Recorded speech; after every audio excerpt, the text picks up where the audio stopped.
말씀의 제목은 교인 대 신앙인입니다. 여러분들이 읽으신 본문 룻기의 말씀은요, 자기 소견에 옳은 대로 행하는 그런 사람들의 모습 가운데에 하나님이 은혜를 부으셔서 어떻게 사람을 변화시키는가. 사람은 끊임없이 자기 소견에 옳은 대로 나의 뜻을 따라서 살아가는데, 하나님은 그런 우리들에게, 그런 나에게 어떻게 변화를 일으켜 주시는가에 대해서 말씀하는 책이 룻기입니다. 암울했던 시대예요. 그리고 하나님을 기만하면서 살았던 모습이 있었습니다. 사사들이 등장했을 때는 함께 찬양도 하고 은혜로 나가는 모습도 있었지만, 사사들이 죽고 난 후에는 자기의 소견에 또 옳은 대로 행하는 끊임없이 자기 길을 걸어가는 죄인들의 모습이었다는 거예요. 하나님은 그 이야기를 통해 오늘 여러분들의 얘기, 저의 얘기를 하는 거예요. 성경은 캐캐 묵은 옛날 얘기가 아닙니다. 제가 이 옛날 얘기가 아니라고 하는 거는 3년 전 설교를 제가 들어봐서도 들어봤고 2년 전 설교에서도 제가 얘기하더라고요. 옛날 얘기가 아니라는 거예요. 오늘 누구에게 들려주신 말씀이에요? 나에게 들려주신 말씀이에요. 여러분들이 이것을 들으면서 믿음 없는 내 모습을 보고, 믿음 없는 우리의 모습을 보고 하나님께 부르짖었으면 좋겠어요. 믿음은 누가 주시는 거예요? 하나님이 주시는 거예요. 그래서 하나님, 내가 믿음이 없습니다. 믿음 있는 척은 하지만 믿음이 없습니다. 믿음 달라고 그렇게 기도하면서 말씀을 들으셨으면 좋겠어요. 그래서 이 룻기의 내용은 죄악대로 살아가는 인생이 어떻게 은혜로 변화되어지는가에 대해서 이야기하는 모습이 잘 되어져 있다는, 잘 기술되어져 있다는 거예요. 그래서 오늘 말씀을 통해 괜찮아요. 이거는 계속 아이들에게 가르쳐 주시면 돼요. 예배 시간이 어떤 것인지 가르쳐 주면 애들도 인지를 합니다. 근데 가르쳐 주지 않으면 어쩔 수 없는 거죠. 가르쳐 주시면 돼요. 걱정하지 마시고. 여러분들이 이 말씀을 들으시면서 나에게 어떤 말씀을 하시는가를 보셨으면 좋겠어요. 나에게 어떤 은혜를 주시는가, 어떤 말을 하시는가, 그것을 알게 되는 그런 시간이 되셨으면 좋겠습니다. 그래서 오늘 제가 교인과 신앙인이라는 주제로 말씀을 나누잖아요. 교인과 신앙인은요, 무엇이 차이가 있냐면, 교인은 교회 다니는 사람이고 신앙인은 예수님 때문에 믿는 사람입니다. 오늘날 교회 다니는 사람은 많아요. 그러나 신앙인은 없는 시대가 되어졌습니다. 우리는 교인과 신앙인의 모습을 통해 내 모습이 바로 교인의 모습인지 아니면 신앙인의 모습인지를 보셨으면 좋겠어요.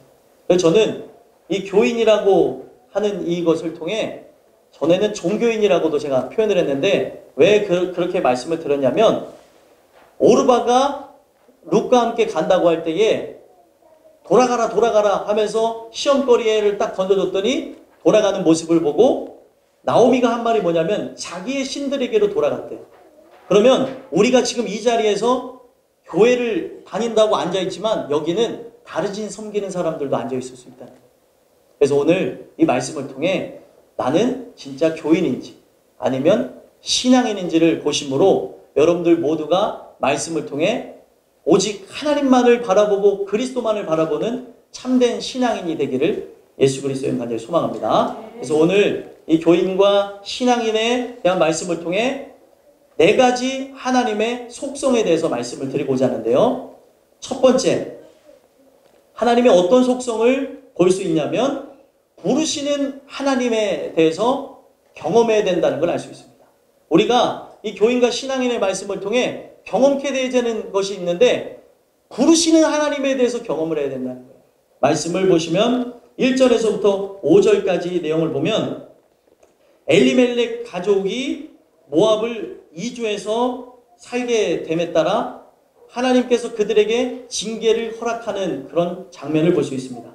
그런데 이 징계를 허락하는 장면을 보게 되어지면 사실 그들은 이스라엘 민족으로서 각 지파에 속해져 있고 그 지파에서 하나님의 뜻과 영광을 드높이면서 살아가야 되는데, 그들이 베들레헴이라고 하는 곳에서 모압으로 이주하게 되는 사건이 일어나게 됩니다. 1절 한번 읽어볼까요? 읽겠습니다. 시작.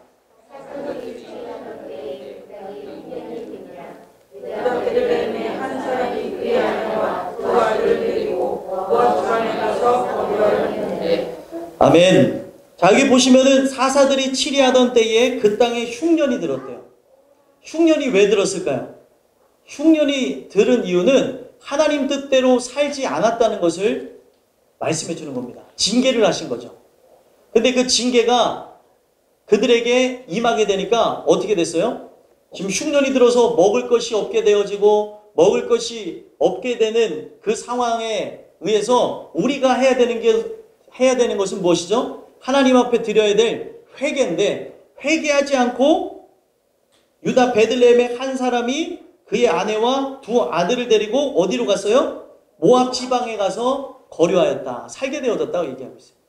내 죄라는 거를 통감하면서 회개하고 나가야 되는데 그것이 싫어가지고 결국에 베들레헴에서 모압 땅으로 이방 나라로 가게 되는 장면을 보게 됩니다. 우리는 이걸 통해서 알 수 있는 게 뭐냐면, 베들레헴이라고 하는 뜻이 무엇이냐면 베들이 집이고요. 그리고 레헴이 떡 혹은 빵이라고 불리는 겁니다. 그래서 빵집, 떡집이라고 해요. 그러면 빵집, 떡집, 말이 좀 이상한데 예, 무엇을 얘기하는 걸까요? 빵집 하면 기억나는 거. PB가 생각나나요? 또 PB를 모르시네. 파리바게트라고. 파리바게트가 생각나시나요? 아니죠? 빵집 하면 기억나야 되는 게 어디예요? 말씀을 계속 구워서 내는 데가 어디예요? 말씀을 구워서 계속 먹이는 장소. 교회라는 거예요. 교회 안에 있는 자들이라 할지라도 내가 하나님의 은혜로 깨지지 않으면 어떤 일이 일어나요? 징계가 일어납니다. 그 삶 속에 하나님이 깨닫게 하시고자 징계를 주시는데, 그 징계는 제각각이죠. 각 사람에게 임하게 되어지는 아픔들, 괴로움들, 문제들, 사건들, 사고들, 또 질병들, 알 수 없는 그런 것을 통해 하나님께서 돌아오라고, 회개하라고, 은혜 가운데에 너가 붙잡아야 될 분은 주님이라고 말씀을 하신다는 거예요. 그럴 때에 우리는 어떻게 합니까? 하나님 앞에 회개하고 하나님 은혜대로 살겠습니다 해야 되는데 에이 하고 떠나가는 모습이 바로 우리들의 모습이라는 거예요. 은혜로 나가야 되는데 결국에 어떻게 됐어요? 그런 징계가 떨어지게 되니까 교회를 떠나가는 모습을 볼 수 있다는 거예요. 그들이 있어야 되는 장소가 거기임에도 불구하고 떠나서 어디로 갑니까? 이방 나라로, 자기의 뜻을 실현할 수 있는 나라로, 당장 내가 숨통이 트여서 먹고 살 수 있는 장소로 나간다는 거예요. 여러분들과 제가 기억해야 되는 게 무엇이냐? 먹고 사는 것은 누구의 소관이에요? 하나님의 소관이고, 우리는 머리로 정말 잘 알아요. 근데 머리로 정말 잘 아는데 가슴에서 이걸 느껴내지 못하니까 문제죠. 먹고 사는 것은 하나님의 소관이라고 얘기하면서 하나님이 누구도 먹이신대요. 저기 바깥에 피는 들에 핀 백합화도 먹이시고 공중나는 새도 먹이시는데, 그들도 먹이는데 누구를 안 먹일까요? 왜 우리 자신을 먹인다는 생각을 못하냐는, 우리 자신도 먹이신다는 거예요.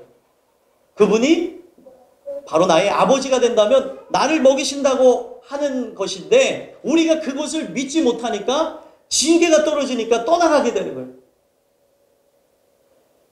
그래서 결국에 그 징계로 인해서 그들이 이방 나라로, 모압으로 나가게 됐더니, 이거는 무엇을 따라서 나간 거예요? 자기의 정욕을 따라서 나간 겁니다. 우리는 정욕을 따라서 나가는 자가 아니에요. 정욕을 피해야 될 자죠.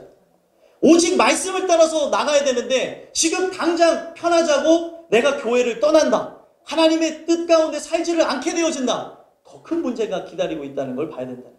결국에 그들이 말씀의 자리에서 떠나서 잠시 잠깐의 그 평안함과 안락함을 위해서 떠나가게 되어졌더니 어떤 일들이 생겨납니까?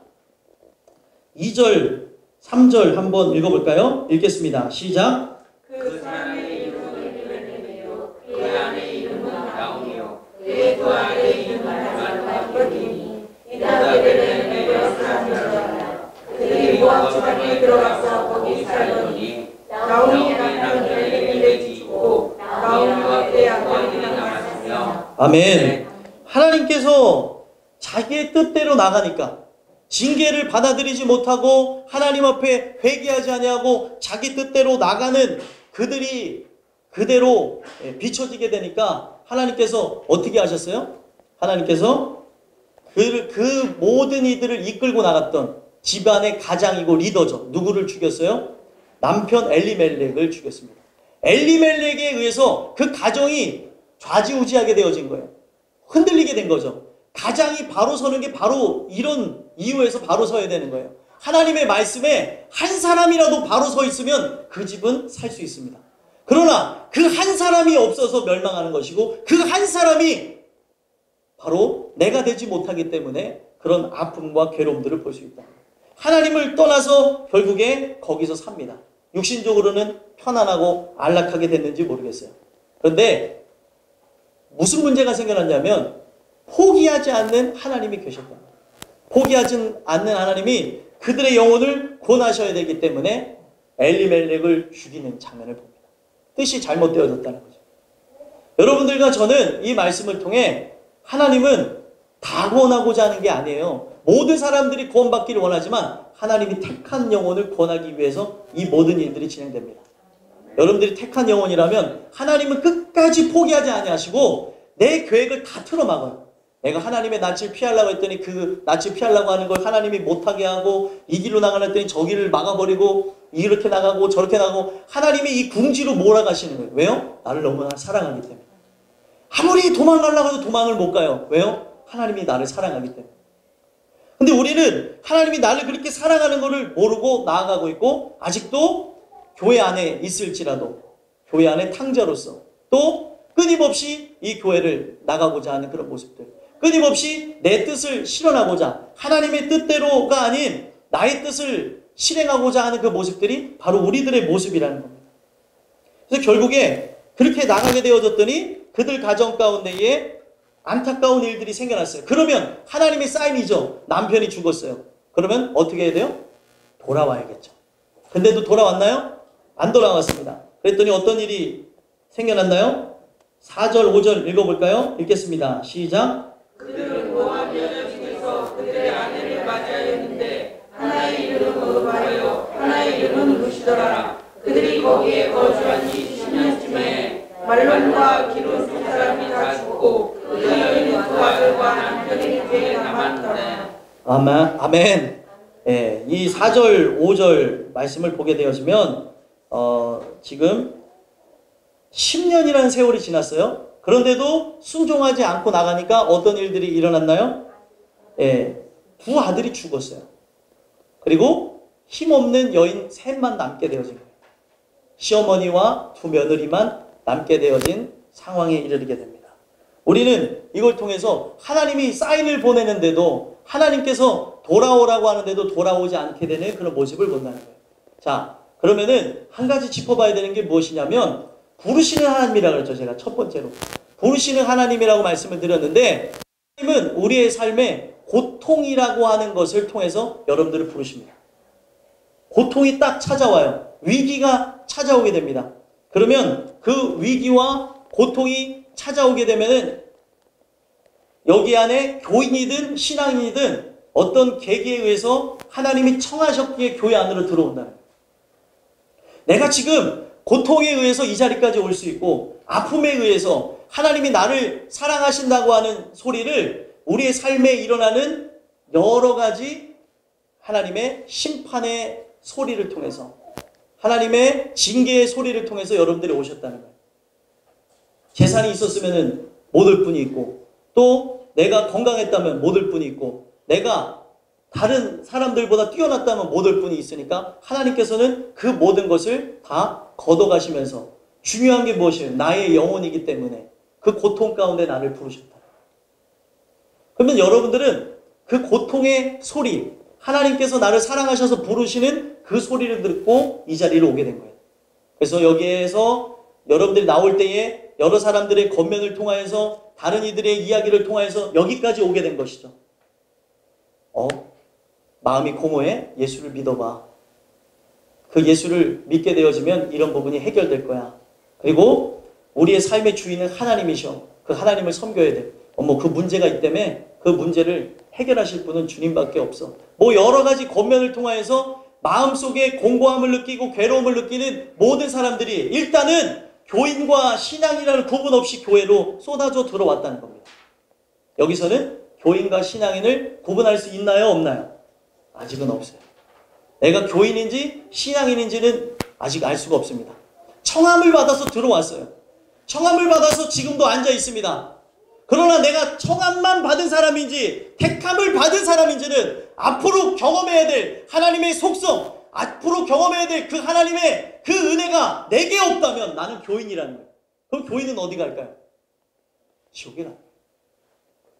교인은 교회를 다니는 사람이에요. 교회에 가입된 사람이에요.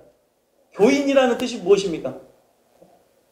교회에 가입된 사람이라는 거예요. 교회에 가입된 사람. 교회에 가입되어졌다고 해서 천국에 갑니까? 아니에요. 진짜 이 자리에서 만나야 될 예수 그리스도를 만나야 천국에 가는 것이죠. 근데 오늘날 우리는 이것에 대해서 머리로는 너무나 잘 알지만 내가 교회에 나온 것, 일단은 나온 것만도 엄청난 은혜죠. 내가 부르심을 받고 청함을 받고 나왔으니 얼마나 큰 은혜입니까? 하지만 거기서 청함을 받은 것으로 멈춰진다면 여러분들과 저의 삶은 고통의 연속이고 결국에 인생의 끝은 완전한 절망, 영벌에 처하게 되는 일만 있을 거라는 거예요.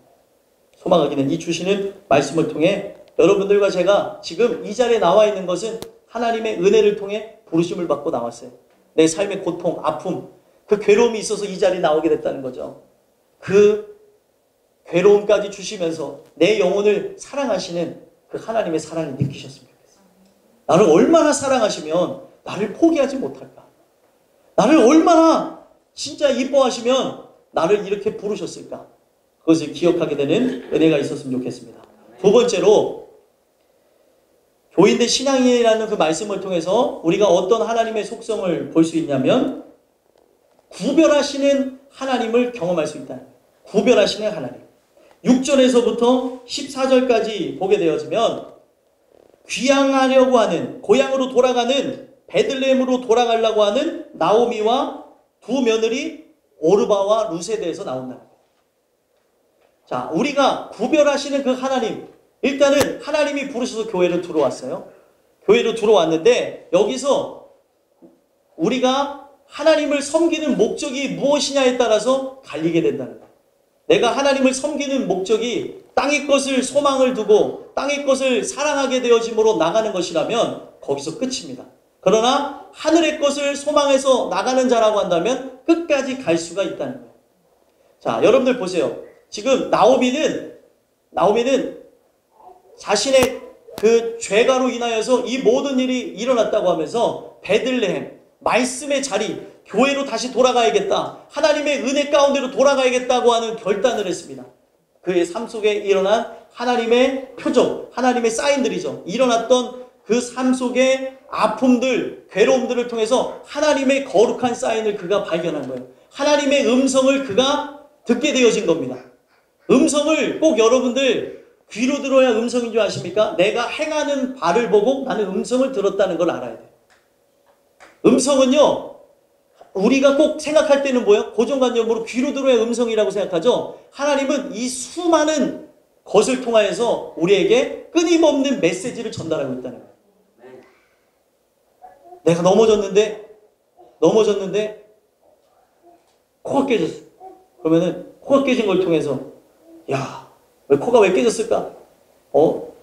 이 물리학적으로 역학에 의해서 뭐가 부족해서 쓰러져. 이런 개념이 아니라는 거죠. 단순히 넘어져서 코가 깨졌을 때, 또 넘어져서 뒤통수를 안 다쳤을 때, 또 넘어졌는데 그냥 크게 안 다치는 내 모습을 통해서도 하나님의 사인을 느끼는 사람들은, 민감한 사람들은 느껴요. 세상에는 우연히 아무것도 없거든요. 하나님이 그렇게 사인을 보낸 것을 누가 깨달았어요? 나오미가 깨닫고 결단해서 돌아간다고 하는 겁니다. 그랬더니 때마침 어떤 소식이 들려오나요? 6절 한번 읽어볼까요? 읽겠습니다. 시작. 그 여인이 모압 지방에서 여호와께 자기 백성을 부르시사 그들에게 양식을 주셨다 함을 듣고 이에 두 며느리와 함께 일어나 모압 지방으로 돌아오려 하여. 아멘. 지금 베들레헴이라고 하는 자리는 하나님의 말씀이 있는, 하나님의 말씀이라고 하는 양식이 있는 장소, 그들이 그 하나님의 말씀을 먹음으로 인생에 대한 양식도 채워지는 장소입니다. 그 부분에서 어떻게 갈리게 되어지냐? 육신의 양식을 따라서 나오미를 쫓아간 사람은 거기에서 머무르게 되어지고 육신의 양식이 아닌 영의 양식을 통하여서 내가 죄인이라고 하는 것, 내가 정말로 잘못되어졌다는 걸 깨닫고 온 사람은 산다는 것이. 그래서 지금 두 며느리에게 이야기를 하죠. 어떤 얘기를 합니까? 이제 7절에 보게 되니까 유다 땅으로 돌아오려고 길을 가다가 며느리에게 얘기하는 거예요. 그들에게 시험거리가 찾아가죠. 우리가 신앙을 갖고 살아가려고 할 때 반드시 시험거리가 내가 하나님에 속했는지 아니면은 하나님에게 속하지 않았는지를 나누게 만든다는 거예요. 뭘 통해서 하나님이 구분하시는가 한번 볼까요? 자, 8절 한번 읽어보겠습니다. 8절, 9절 읽겠습니다. 시작. 나오미가 두 며느리에게 이르되 너희는 각기 너희 어머니 집으로 돌아가라. 너희가 죽은 자들과 나를 선대한 것 같이 여호와께서 너희를 선대하시기를 원하며 여호와께서 너희에게 허락하사 각기 남편의 집에서 위로를 받게 하시기를 원하노라 하고 그들의 입맞춤에 그들이 소리를 높여 부르며 아멘. 자, 여기 보게 되면은 돌아가라고 얘기하죠. 두 며느리에게 돌아가래. 하나님께서 너희들을 선대하시기를 원하며 하나님께서 너희 남편의 집에 가서 잘 살기를 원한다 하면서 돌아가라고 얘기합니다. 돌아가라고 얘기해요. 돌아가라고. 근데 이때는 어때요? 단순히 하나님께서 선대하기를 원하면서 너희 남편의 집에 돌아가라고 얘기를 했더니 10절에 어떻게 얘기합니까? 나오미에게 이르되 한번 읽어보겠습니다. 읽겠습니다. 시작. 나오미에게 이르되 아니니까 우리는 어머니와 함께 어머니의 백성에게로 돌아가는다 하는지라. 아멘. 특별한 것이 조건이 그들에게 달아지지 않으니까 돌아가라고 하더라도 돌아가지 않고 어떻게 한대요? 울면서 소리 높여 울면서 어머니와 함께 어머니 백성에게로 돌아가겠나이다 하는 거예요. 여기서도 교인과 신앙인은 잘 구분이 안 나요. 내가 하나님 뜻대로 살겠습니다. 내가 하나님의 은혜로 나가겠습니다. 할 때 교인도 그 말을 하고요. 신앙인도 그 말을 합니다. 똑같이 얘기하죠. 아, 내가 주님 뜻대로 살아야 되는데, 아, 은혜로 나가야 되는데. 이런 고백들은 다 한다는 거예요. 다. 누구나. 그랬을 때에 어떻게 되어집니까? 하나님의 시험이 들어가게 되어지죠. 나오미를 통해서, 나오미는 메신저거든요. 메신저. 그 메신저를 통해서 그들이 추구하는 바가 무엇이고 목적이 무엇이고 그들이 믿는 신이 무엇인지를 테스트를 합니다. 그러면서 나오미가 하는 말이 무엇이에요? 자, 11절, 12절 읽어보겠습니다. 시작. 나오미가 이르되 내 딸들아 돌아가라. 너희가 어찌 나와 함께 가느냐. 내 태중에 너희의 남편을 아직 있느냐. 내 딸들아 돌아가라. 나는 늙었으니 남편을 두지 못할지라. 가령 내가 소망이 있다고 말하든지 오늘 밤에 남편을 두어 아들을 낳는다 하더라도. 아멘. 지금 여기서 계속 주장하는 게 뭐예요? 돌아가라는 거죠? 돌아가라는 거예요. 목적이 만약에 너희들이 살고자 하는 목적, 먹고 사는 것에 대한 문제로서 나오는 것이면 돌아가라는 거예요. 여러분들 교회에서 이런 일들이 일어나요. 어떤 일들이 일어나냐면 내가 예수를 믿는 목적이 단순히 이 땅에서 복받는 것이 목적이라면 하나님께서 그 사람들을 구별해내시는데 내가 단순히 예수 믿는 것이 이 땅에서 잘 먹고 잘 살고 장수하고 그냥 형통하고 그냥 사람들하고 만나든지 막 하하호호 하면서 살아가는 것에 단순 목적으로 살아가는 사람이라면 하나님이 반드시 흔들어서 시험을 합니다. 이게 진짜인지 가짜인지. 그래서 어떻게 해요? 절망의 상태가 일어나고 문제가 딱 가잖아요. 그러면 목적이 이 땅이 목적이었어요. 이 땅에서 잘 되는 것, 이 땅에서 장수하는 것, 이 땅에서 형통하는 것, 이 땅에서 떵떵거리고 사는 것, 그것이 목적이었다면 그 시험을 통과하지 못하고 돌아가게 된다. 왜요? 아, 예수 믿고 복 받으려고 그랬더니 복은커녕 집이 망했고 예수님을 지금 만나서 잘 살려고 그랬더니 병에 걸렸고 내가 진짜 예수 때문에 이렇게 나가려고 그랬더니 이런 일들이 생겨났다. 이게 말이 되는 일이냐? 어떻게 이런 손해를 보냐? 그 사람은 목적이 그냥 이 땅에 있었던 거예요. 그럼 그런 사람들은 얼마 가지 않아서 다 떨어져 나갑니다. 예수를 믿는 목적이 뭐냐는 거예요. 교회를 오래 다녔어도 집사님, 권사님, 장로님, 심지어 목회자인 경우에도 어떤 일들이 일어나냐면 예수를 믿는 목적이 단순히 땅에서 잘 되는 것에 의해서 믿는 사람들이 너무나 많다는 거예요. 그런 사람들은 하나님이 하는 시험에 들어가게 되면 다 떨어져 나갑니다. 왜요? 목적이 달랐고 그가 섬긴 신은 하나님이 아니었다는 거예요. 돌아가라는 거죠. 너는 거기 가게 되면은 가능성이 없다는 거예요. 나오미가 어떤 얘기를 합니까? 이 계대 결혼이 있었거든요. 지금 남편을 잃었잖아요. 두 며느리가. 그러면은 자신을 통해서 아들이 태어나게 되면 그 아들과 결혼을 시키는 거예요. 근데 나오미가 할머니예요, 할머니. 할머니가 어떻게 결혼을 하겠으며, 눈먼 할아버지도 만나기도 어렵고, 결혼을 한 다음에 자녀를 낳는 것도 불가능하며, 혹시나 자녀를 낳았을지라도 그거를 기다린다고 하는 것은 불가능하다라고 했더니 어떻게 하게 되냐는 거예요. 13절 한번 13, 14절 읽어보겠습니다. 시작. 너가 없이 그들 자녀를 기다렸으며 어찌 남편이 없이 내가 있다고 걱정하느냐. 내 딸들아 그렇지 아니하니라. 여호와의 손이 나를 치셨으므로 나는 너희로 말미암아 더욱 마음이 아프도다 하매 그들이 소리를 높여 다시 울더니 오르바는 그의 시어머니에게 입맞추되 룻은 그를 쫓았더라. 아멘. 자 보세요. 여기서 갈리게 되죠. 룻의 목적과 오르바의 목적이 딱 나왔어요. 오르바의 목적은 뭐였죠? 네, 남편을 통해서 좀 편하게 먹고 사는 것. 그죠? 좀 편안하게 사는 것. 신앙을 갖는 목적이 뭐예요? 그냥 편안하게 사는 것. 이 땅에서 잘 되고 장수하고 형통하고 안 아프고 무병장수하는 것. 이게 그의 목적이었는데 이 신앙을 고수하고 나가면은 이런 일들을 경험할 수 없다고 하니까 어떻게 해요? 큰 소리를 높여 허허허 울더니 오르바는 어머니에게 시어머니 어떻게 입을 맞추고 돌아서 갔어요. 등을 돌려서 갔습니다. 오르바의 이름의 뜻이 뭐냐면 등이에요, 등. 왜 등이었을까요? 등을 돌리고 갔다는 거예요. 이게 바로 교인의 모습입니다. 내가 만약에 하나님의 뜻과 영광을 위해서 신앙생활하는 것이 아니라면, 천국이 목적이 아니라면 모든 사람들 다 떨어져 나갈 거라는 거예요. 근데 이거 잘 들으셔야 됩니다. 오늘날 많은 사람들이 천국이 목적이 아닌 양 그렇게 신앙생활 하신 분들이 있고, 또 이런 분들이 있어요. 회색 분자라고. 이거는 흰색도 아니고 검정색도 아니고 회색 중간에 위치해서 하나님, 제가 하나님을 사랑하기도 하지만 그래도 좀 주셔야죠. 대부분 여기에다 걸려있는 것 같지 않아요? 회색 분자. 하나님 제가 정말 사랑하죠. 하지만 그래도 이거 주셔야죠. 이것도 해주셔야죠. 저것도 해주셔야죠. 진짜 신앙은 뭐냐면 회색이 아니에요. 흰색이면 흰색, 검정색이면 검정색. 아멘들이 안 나오시는데. 이게 참신앙이에요. 이게 참신앙. 우리들의 모습이라는 거예요.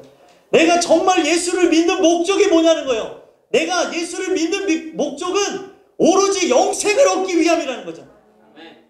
내가 그 죄 문제를 해결받고자 하는 자라면 끝까지 함께 가겠지만 그러지 아니하는 자, 목적이 달랐어요. 진짜로 내가 나오미를 쫓아가는 목적이 단순히 이 세상에서 잘 먹고 잘 사는 것이었다면 하나님은 그 문제에 시험거리를 주심으로 다 떨어져 나가게 합니다. 왜냐하면 잘못 쫓아왔다는 거예요. 너는 가짜라 이거죠. 너의 길을 가라는 거예요. 여러분들과 저는 이 주시는 말씀을 통해서 하나님께서 우리를 구별해 내신다는 걸 보셨으면 좋겠어요. 진짜와 가짜를 구별해내요. 진짜는 끝까지 갑니다. 말씀을 사랑해서 나가는 사람, 진짜로 하나님의 영광을 위해서 천국을 소망하면서 나가는 사람은 끝까지 가겠지만 그러지 아니하는 사람은 언젠가 계속되어지는 시험거리에 의해서 떨어져 나갈 수밖에 없어요. 왜요? 알곡이 아니기 때문에, 열매가 차 있지 않기 때문에, 바람에 부르시는 하나님의 그 역사하심을 통해 혼날려 버리는 것이 여러분들과 저의 인생일 수가 있다는 거예요. 주시는 이 말씀을 통해 여러분들과 다시 한번 봤으면 좋겠어요. 하나님께서 구별하셔요. 내가 목적이 무엇인지 또 듣게 하세요. 너는 목적이 뭐냐는 거예요. 예수를 믿는 목적이 뭐냐? 우리 모든 사람들에게 질문하시는 거예요. 너 왜 믿냐? 하나님께서 너가 믿는 목적이 이와 같지 않으면 돌아가라는 거예요. 너의 길을 향해서 나가라는 거예요. 하나님은 정말 무서우신 것 같아요. 저에게도 이 말씀 먼저 주시고 네가 진짜 나를 믿는 목적이 뭐냐? 이 목적이 아니면 너도 가라. 너도 아웃이야. 왜요? 너 가짜라는 거죠. 여러분들도 마찬가지입니다. 저에게 주셨던 말씀 여러분들에게 전달해 드리면서 드리는 말씀이 여러분들의 목적이 그런 목적이 아니면 돌아가라는 거예요. 세상을 향해서 가시라는 거예요. 아웃이라는 겁니다. 근데 우리는 내가 내 길을 걸어가면서 허허 울면서 가면서 어떻게 생각해요? 그래, 여기서 나가는 게 잘 되는 것이다 하고 나가는 것이라고 생각하지만 성경은 어떻게 얘기하고 있어요? 네가 네 발로 나가는 것이 아니라 내가 너를 내보냈다고 얘기하고 있어요. 왜요? 가짜이기 때문에. 저는 땅끝교회 모든 식구들 인원이 적어도 좋아요. 여기 있는 인원만이어도 좋습니다. 앞으로 더 부흥이 안 일어나도 좋아요. 하지만 일어나도 좋겠죠. 안 일어나도 좋지만 여기 있는 모든 사람들이 다 알고 계셨으면 좋겠어요. 하나도 떨어지지 한 알도 떨어지지 않는 자들이 됐으면 좋겠습니다. 네. 여러분들이 이 말씀을 통해 여러분들과 저 자신을 보게 되기를 간절히 소망합니다. 세 번째로는요.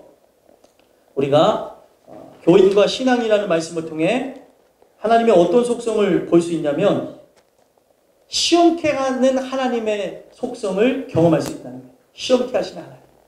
15절서부터 18절까지 말씀을 통해서 알 수 있게 되어지는데요. 지금 모질게 해서 누구를 떨궈냈습니까? 오르바가 이름 그대로 등을 돌리고 이름이 등이에요. 그 룻의 이름은 뭐냐? 친구예요. 친구. 끝까지 가겠다는 거죠. 친구는 어떻게 해요? 친구가 부자일 때도 친구고 가난할 때도 친구고 아플 때도 친구고 눈물 흘릴 때도 친구고 친구는 그렇죠. 친구 없는 사람들처럼 왜 그래요? 친구는 그렇잖아요. 실제로. 근데 이 친구가 뭐냐는 거죠. 신실한 친구. 정말 주님이 친구가 되길 원하는 룻만 남았던 거예요. 그러면서 룻에게도 또 다시 한번 모질게 남아있는 룻에게 나오미가 어떤 말들을 합니까? 15절 읽어보겠습니다. 읽겠습니다. 시작. 나오미가 또 이르되 보라 내 동서는 그의 백성과 그의 신들에게 돌아가니 너도 너의 동서를 따라가라 하니. 아멘. 지금 허허허 울면서 돌아가는 오르바가 앞전에 나왔고 지금 또 다시 누구에게 얘기해요? 룻에게 얘기하는데 너도 내 동서를 따라 돌아가라는 거예요. 내 동서를 따라 내 백성 그의 신들에게로 돌아가라. 제가 왜 종교인이라는 단어를 썼는지 아시겠죠? 우리가 진짜 이 안에 교인으로서 또 신앙인으로서 앉아있다고 하지만 내가 섬기는 분이 성경에서 말씀하시는 하나님이 아니라면 우리도 종교인이에요. 그들의 신이 있는 거예요. 하나님이라고 포장되어진 신을 내가 섬기고 있는 겁니다. 그래서 제가 그 단어를 자꾸 쓰는 거예요. 종교인이라는 단어를. 그 백성과 그 신들에게로 돌아가라 그랬습니다. 그러면 너도 만약에 가짜라고 한다면 네가 믿는 하나님이 세속적이고 그리고 이 땅에 있는 것을 찾게 하고 이 땅에서 부유한 것과 이 땅에서 고통이 없어야 되는 것과 세속적인 것, 진짜 세상적인 것 그리고 눈에 보여지는 현란한 것을 따라서 나가길 원한다면 너도 내 동서와 함께 그들의 신들에게로 가라는 거야. 너는 이 신이 네가 섬기는 신은 바로 나의 신하고 다르다는 거예요. 나가라는 거죠. 돌아가라는 말을 왜 이렇게 많이 하는지 모르겠어요. 돌아가라는 거예요. 가짜면 돌아가라는 거죠. 그랬더니 이 룻이 진짜예요? 가짜예요? 진짜입니다. 룻은 단순히 그냥 어머니를 쫓아가겠다는 게 아니었습니다. 자, 읽어볼까요? 16절을 읽어보겠습니다. 시작.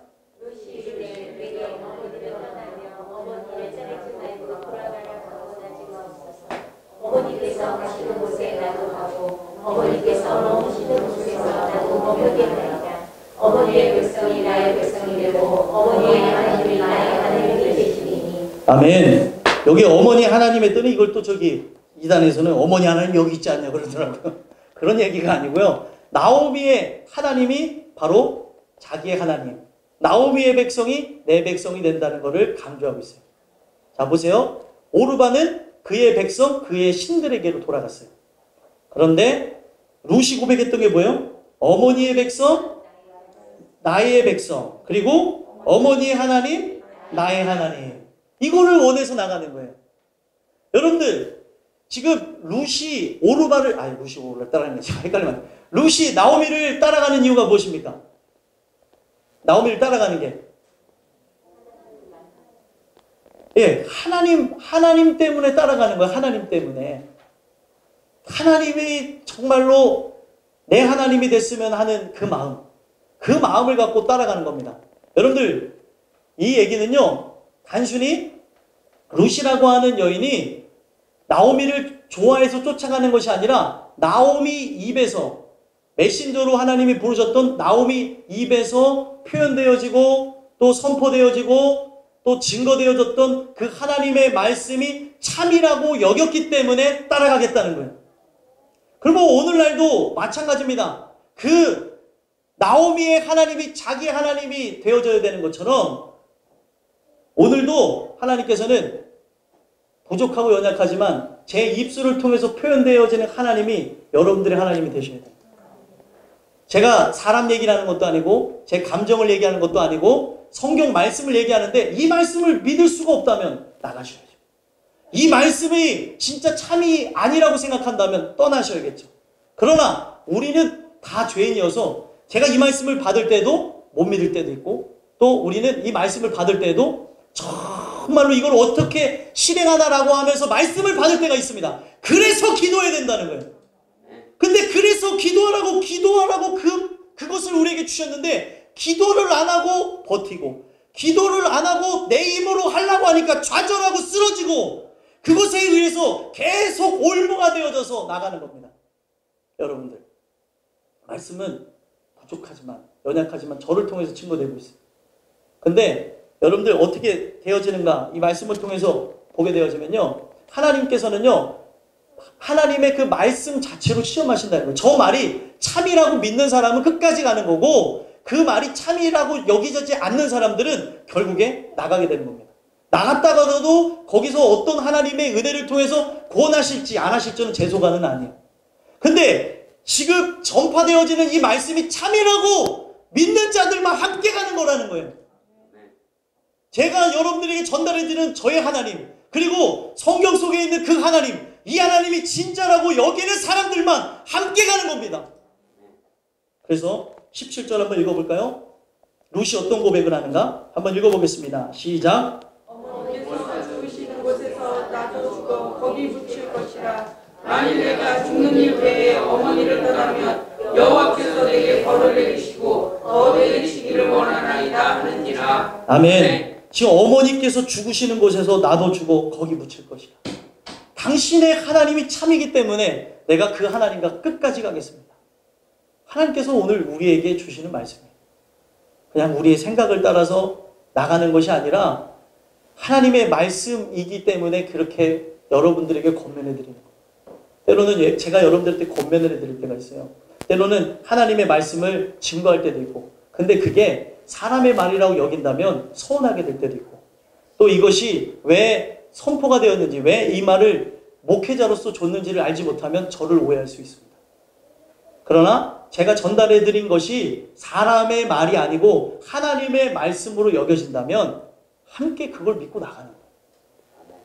우리가 그것을 감당할 수 없다면 기도도 하는 것이고, 감당할 수 없다면 우리는 당연히 감당할 수가 없죠. 그분이 믿음 주셔야 그걸 할 수 있는 것이고, 힘 주셔야 할 수 있는 것이고, 능력 주셔야 하는 것인데, 능력 주시는 자 안에서 할 수가 있는 것이지, 능력을 그분이 준 일이 없는데, 구한 일이 없는데 주실 일이 있겠습니까?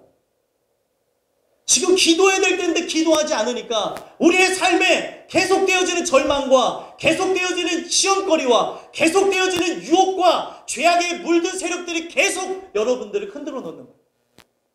우리는요, 하나님의 말씀을 믿고 나가세요. 근데 이 하나님의 말씀이 참이 아니라고 계속 선포하는 세력들이 있어요. 성경에 보니까 서신서도 보게 되면은 이 말씀을 믿을 수 없는 사람의 입에서, 이 말씀을 따라서 살 수 없는 사람의 입에서 그것에 대해서 오해나 오인이나 거짓 교사로 보는 일들이 생겨납니다. 그래서 사도 바울이 그렇게 싸웠던 게 뭐냐면, 나는 거짓 교사가 아니라는 거예요. 나는 참 하나님의 사람이라는 거예요. 저 좀 믿어주세요. 저 좀 믿어주세요. 저 이런 사람 아닙니다 했는데 사람들은 그걸 믿어요, 안 믿어요? 안 믿어요. 믿는 사람도 있겠지만 안 믿어요. 안 믿는 사람은 자기 길을 걸어가는 거고, 그걸 믿는 사람은 거기서 회복되어지는 부분들이 일어납니다. 그 말에 대해서 그 말을 믿을 수가 없으니까 결국에 사도 바울이 전하는 그 말이 하나님의 말씀인데 그 말씀을 믿을 수가 없으니까 일어났던 현상이 뭐예요? 사도 바울이 거짓 사도라고 하면서 몰고 가는 일들이 일어난 거예요. 거짓 사도다, 거짓 사도다. 저거는 탐욕에 의해서, 죄악에 의해서, 저의 생각에 의해서, 죄악된 것에 의해서 나왔다고 하면서 결국에 어디까지 가는 거예요? 그 사람이 잘못되어졌으면 내가 그 말을 안 믿어도 되거든요. 그런 문제로 나가는 거예요. 이거는 2000년 전에 있었던 역사가 아니라 지금도 일어나는 역사예요. 우리 모두가 함께 보고 회개해야 될 일이고 함께 하나님의 말씀을 내가 훼손하는 것이었다면 그건 김유선의 말이 아니라니까요. 잘 들으셔야 됩니다. 하나님 말씀이에요. 하나님 말씀. 저는 한 번도 제 말이라고 하면서 전달한 적이 없고 제가 누구를 표적으로 한 적이 없습니다. 근데 이 말이 여러분들을 콕 하고 찔렀다면 하나님이 찌르신 거예요. 그러면 그것에 대해서 내가 순종할 수 없다면 순종할 수 없는 내 자신을 보면서 순종하게 해달라고 기도해야죠. 불평불만 원망하고 그것에 대해서 답답해하는 게 아니라 거기서 멈추는 거. 답답해하면 기도는 그래서 존재하는 게 아니라는 겁니다. 오늘 그걸 믿게 해달라고 오늘도 기도해야 되는 거예요. 하나님 날 좀 도와주세요. 내 믿음이 여기까지입니다. 날 좀 도와주세요. 내가 진짜 믿음 좋은 줄 알았는데 제가 믿음이 제일 없었네요. 제가 바로 교인이었네요. 제가 바로 종교인이었네요. 제가 바로 죽일 사람입니다. 이것을 원하는데 아직도 자기 의에 취해 있으니까 자기를 숨겨가면서 나가니까 변화가 없는 거예요. 이것에 대한 결과는 이렇게 계속 숨겨나갈 수 있어요. 사람을 속일 수 있고 모든 사람도 속일 수 있고요. 나는 거룩한 척하면서 다 속일 수 있습니다. 그러나 끝이 와요. 끝. 그 끝날 때는 내 것이 다 드러나는 날이 올 거라. 하나님 말씀을 함께 간 사람만 같이 가는 거예요. 하나님 말씀이라고 여기는 사람. 저는 이 교회를 하면서 지금까지 다 하나님의 인도하심 속에 왔어요. 연약하고 부족하지만 한 번도 세상에 연약하니까 연약한 부분도 있지만 세상에 눈 돌린 적이 없고요. 그리고 이 교회를 하나님의 은혜 가운데 하면서 세속적인 거를 사랑하면서 오지 않았습니다. 연약한 부분이 있어서 그런 부분 나타날 수 있겠죠. 그러나 그런 부분이 없었어요. 근데 그런 부분에서 혹시라도 제가 뭐 알고 얘기하는 게 아니에요. 혹시라도 오해하는 부분이 있었으면 오해하는 걸 풀으셨으면 좋겠고요. 이 오해가 누구에 대한 오해인지를 아셔야 돼요. 저에 대한 오해가 아니라 제가 전하는 말씀, 그 말씀 자체이신 하나님에 대해서 내가 색안경을 끼고 믿기 싫어서 발버둥 치는 연약한 인간의 모습이라는 거예요. 제가 그랬었고요. 하나님 이걸 어떻게 믿을 수 있나요? 이걸 어떻게 하라는 겁니까? 그 문제에 우리는 항상 걸려 있어요. 믿음 주시지 않으면 못한다니까요. 300용사 그 말씀 왜 주셨겠습니까? 오늘 교인대 신앙인 이 말씀 왜 주셨겠습니까? 신앙인만 나오는 거예요. 신앙인.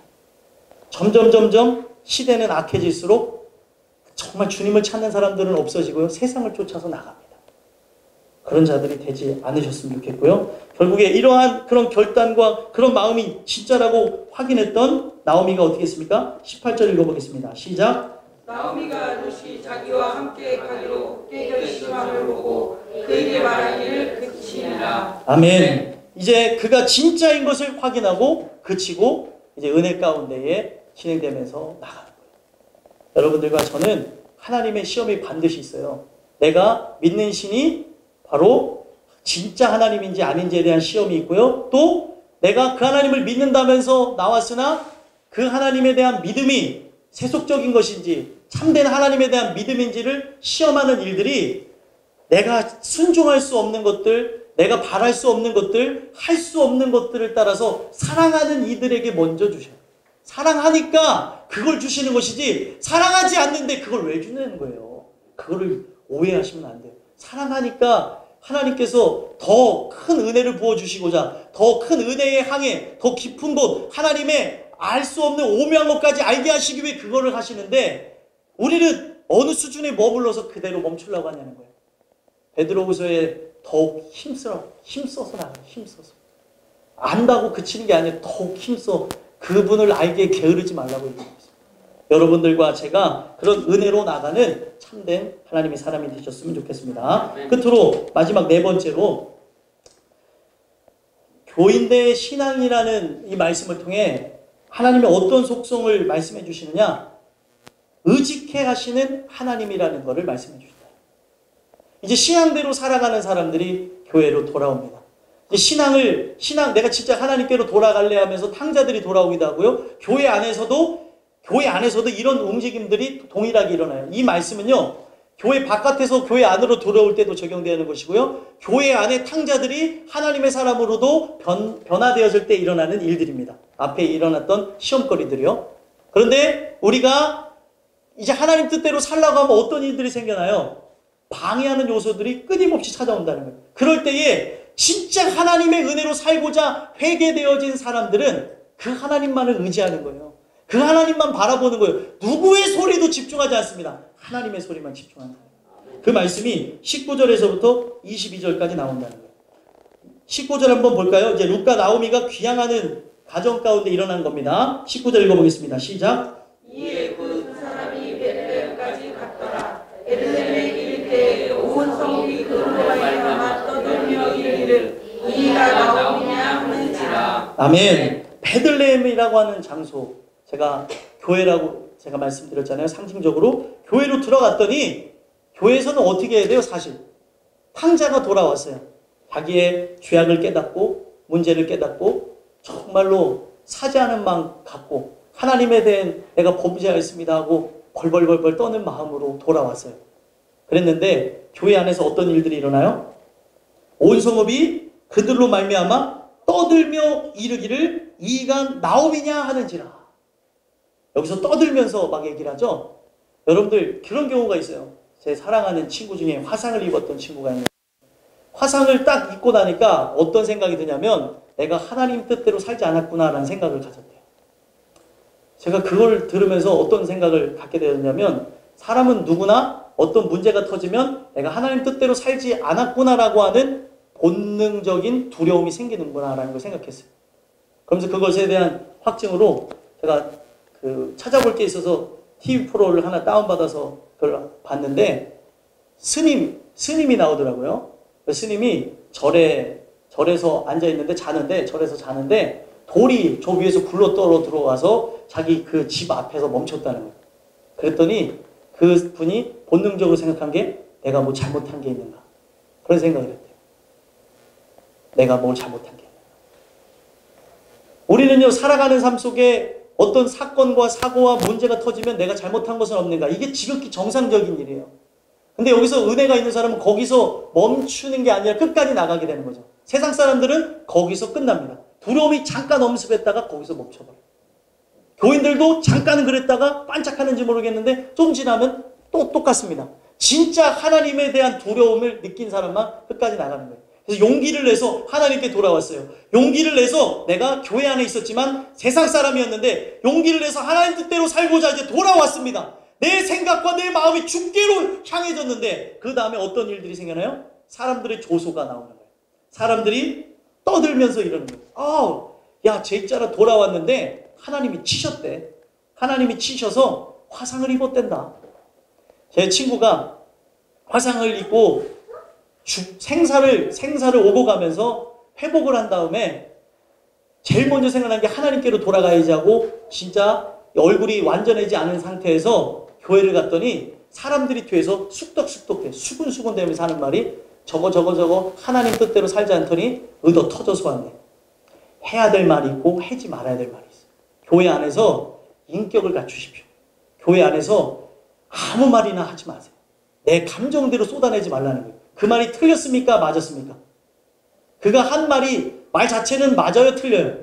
맞아요. 그럼 맞다고 해서 이것이 기다고 해서 막 떠들어야 돼요? 아니라는 거예요. 근데 우리는 이게 내 감정에 의해서 이게 참인지 뭔지 똥인지 된장인지도 모르고 막 떠든다는 거예요. 아유, 아무나 걸려서 이 말에 맞아서 죽어라. 내 불만을 토로하는 장소가 교회가 아니고 내 아픔, 괴로움을 쏟아내는 장소가 교회가 아닙니다. 죄인들이 모이는 곳이지만 내가 이 세상에서 못 살았던 걸 여기서 막 소리 지르면서 짐승처럼 날뛰는 곳이 교회가 아니라는 거예요. 인격을 갖추셔야죠. 직분이 무슨 의미인지를 알아야죠. 하나님이 부르신 소임이 뭔지를 알아야죠. 모르고 함부로 떠들어대니까 상처를 입는 거예요. 교회를 힘겹게 나왔는데 그 말 한마디에 교회를 안 다니게 되고, 물론 그 모든 부분도 하나님 앞에 속했다고 하지만 여러분들이 그렇게 한 모든 것은 다 심판대에 서게 될 거라는 거예요.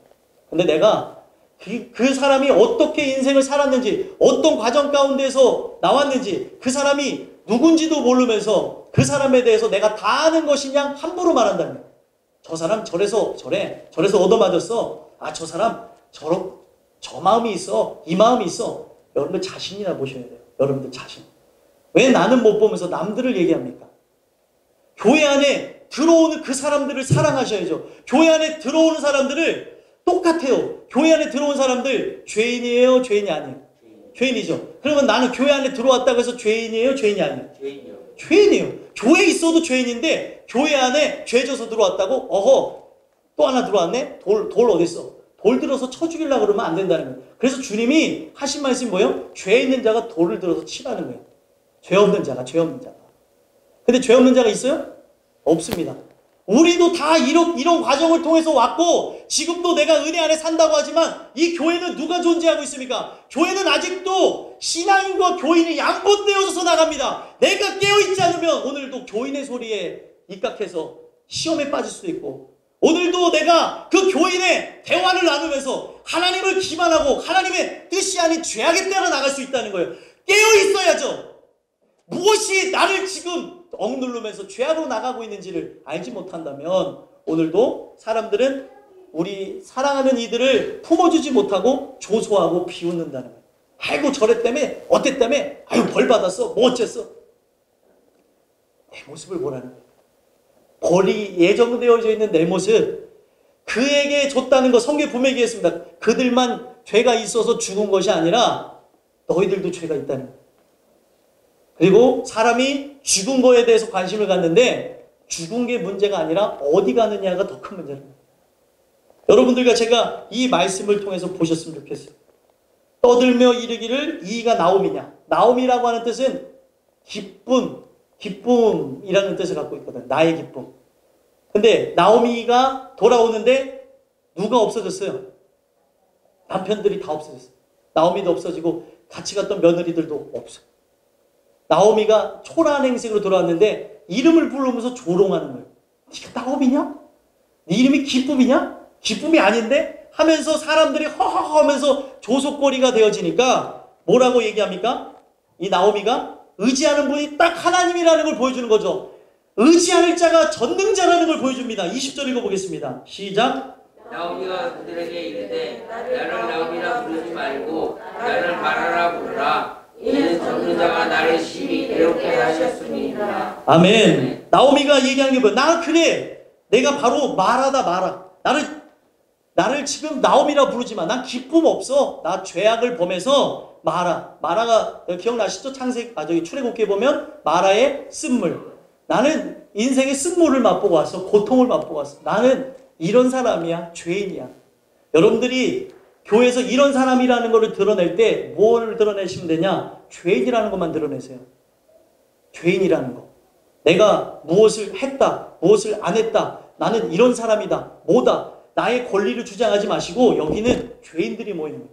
죄에 대한 고백이 끊임없이 터져 나와야 되는 것이지 내가 무엇을 했다는 것, 나의 업적은 교회에서 없어요. 나는 그리스도와 함께 십자가에 못 박혀 죽었는데 왜 끊임없이 내가 나오냐고요. 아, 봉사를 하면서도 이러면 못해 먹겠네. 하지 마세요. 그런 사람은 안 해도 돼요.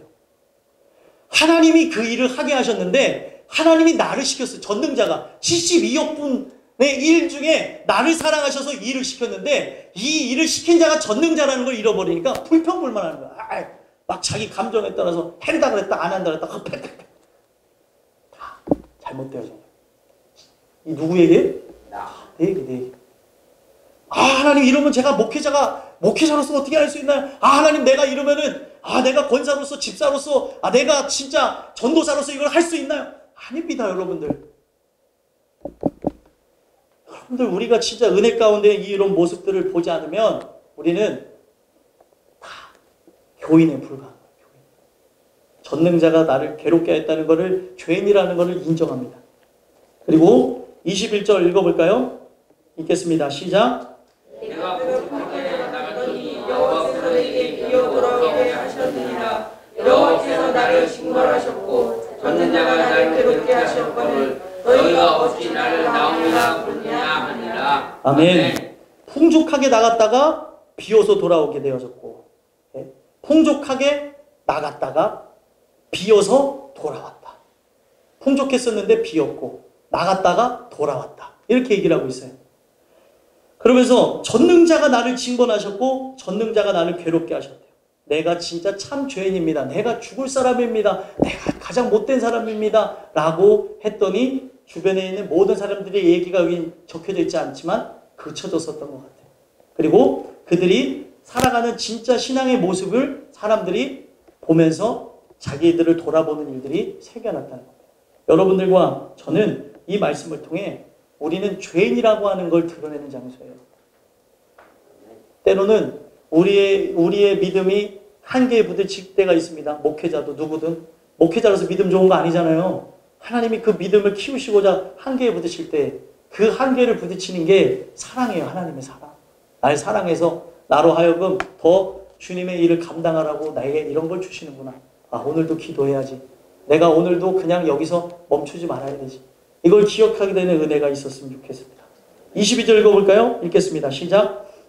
나오미가 모압 지방에서 모압과 함께 돌아갔는데 그들이 보리 추수 시작할 때 베들레헴에 이르렀더라. 아멘. 결국에 나오미가 모압 지방에서 그의 며느리 모압 여인이래요. 여러분들 모압 여인 룻이 누구를 상징하는 거예요?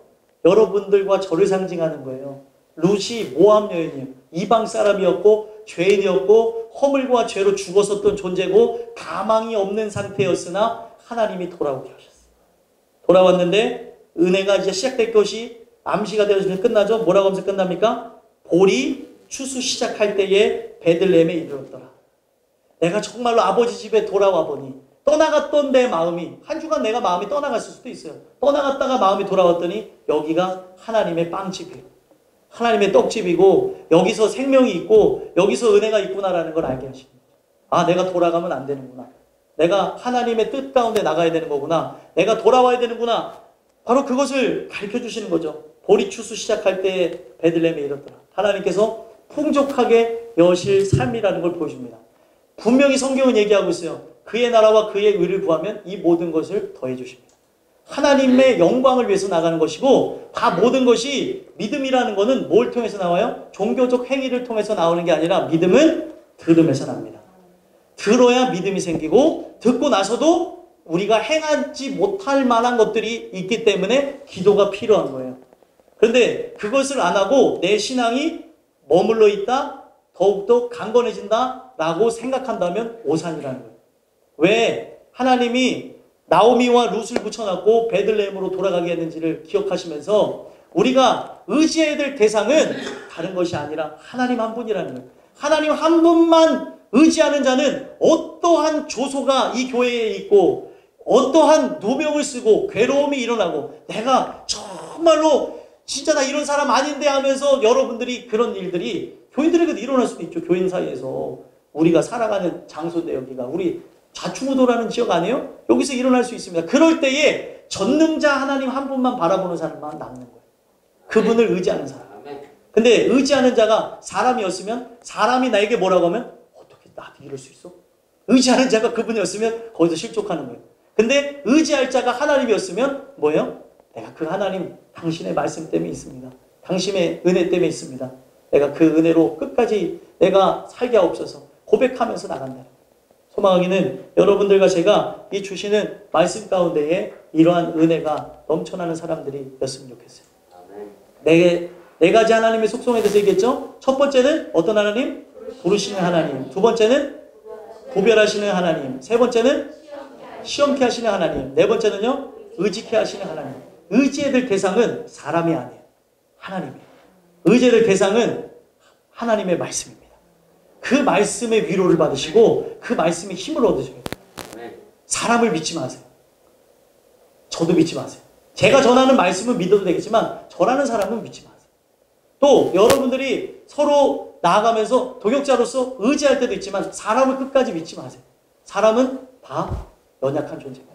그러면 사람을 믿지 말라고 하는 데서 사람 간의 불신을 제가 주고자 드린 말씀이 아니라 누구든지 넘어질 수 있는 존재니까 넘어졌을 때 손을 내밀어서 일으켜주시고 못 가는 것 같으면 밀어도 주시고 끌어주라는 거예요. 모두가 함께 나가야 될 모습이라는 거예요. 이 말씀을 통해 여러분들과 저는 전능하신 그 하나님만을 의지하면서 나가는 역사가 있었으면 좋겠습니다. 기도하겠습니다. 하나님, 교인들 신앙이라는 말씀을 갖고 나눠